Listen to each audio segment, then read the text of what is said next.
유섬나 씨가 3년 만에 강제 송환됐지만 유병언 회장의 후계자로 불리던 차남 유혁기 씨의 행방은 아직 묘연합니다. 나머지 유 씨 일가에 대한 처벌도 또 다시 주목받고 있는 상황입니다. 취재 기자와 이 문제도 한 걸음만 좀 더 들어가 보겠습니다. 자, 박창규 기자, 유 씨는 오늘 대체로 억울하다, 잘못한 건 없다 이렇게 주장을 했습니다. 어떤 점이 억울하다는 겁니까, 구체적으로? 네, 아까 들으셨겠지만 유 씨는 무자비한 공권력으로부터 나를 지킬 방법이 없었다라고 말을 했습니다. 예. 의심이 아니라 확신을 가지고 말하는 것으로 보였는데요.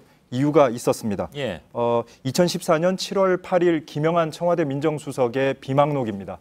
세월호 참사 뒤 3달도 안 된 시점에 당시 청와대는 이미 참사 원인을 유병언 일가의 탐욕이라고 못 받고 있습니다. 예. 그러면서 청와대 보고 과정에는 혼선이 없었다라고도 말하고 있습니다. 참사 3년이 지난 지금도 정확한 침몰 원인은 아직 밝혀지지 않았습니다. 하지만 청와대는 이미 범인을 결정해 놓고 있었던 겁니다. 예. 유 씨가 언급한 강압 수사는 아마 이런 맥락에서 나온 걸로 보입니다. 예. 근데 유 씨의 주장대로 유 씨 일가가 단순히 그럼 피해자냐, 전 정권에 그렇게 볼 수 없는 측면도 있지 않습니까?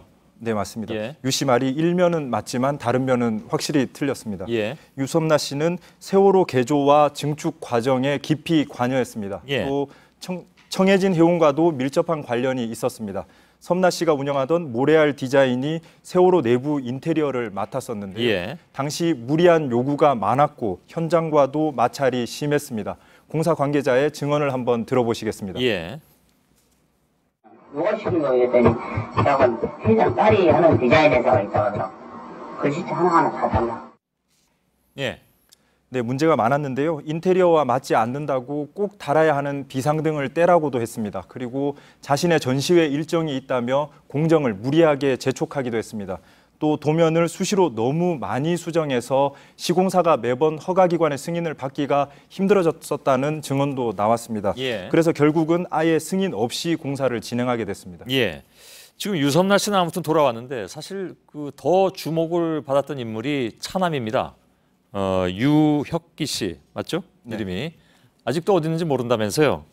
추적은 하고 있는 건가요? 사실상 추적이 중단된 상태인데요. 마지막으로 확인된 유혁기 씨 행적이 2014년 8월로 돌아갑니다. 예. 세월호 참사 직후에 2차례에 걸쳐서 프랑스 입국을 시도했다가 실패를 했습니다. 그리고 그해 8월에 제3의 여권으로 멕시코로 도피한 사실이 확인됐습니다. 예. 하지만 이후 행적은 알 수 없는 상황입니다. 미국 국토안보수사국과 국세청이 휴대전화와 신용카드 사용 내역을 추적했지만 성과가 전혀 없었습니다. 예. 그리고 뉴욕에서 거물급 변호사를 선임해서 소송에 대비하기도 했었는데요. 하지만 본인이 나타나지 않아서 역시 중단이 됐습니다.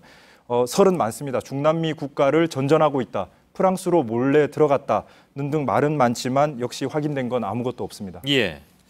아무튼 유혁기 씨가 그 아버지인 유병언 회장이 많이 아낀 네. 실질적인 후계자다 이런 얘기 그때 많이 나왔었습니다. 네, 맞습니다. 아직까지 아무튼 어딘지 모른다는 얘기군요. 유 씨 일가에서 수사를 받고 재판에 넘겨진 사람들도 있죠. 네, 어떻게 됐습니까? 대부분 한국에 있었던 가족들은 다 재판을 받게 됐습니다. 예. 하지만 유 씨 일가가 세월호 참사 당시에 모든 비난이 그 일가에게 쏟아졌던 데 비하면 처벌 수위는 높지가 않았습니다. 유병언 회장의 아내는 집행유예에 그쳤고요. 그리고 장남 유대균 씨는 징역 2년을 받고 만기 출소했습니다. 그리고 차녀는 혐의 없음 처분을 받았습니다. 예. 유 회장의 친형과 동생도 각각 잡혀갔었는데요.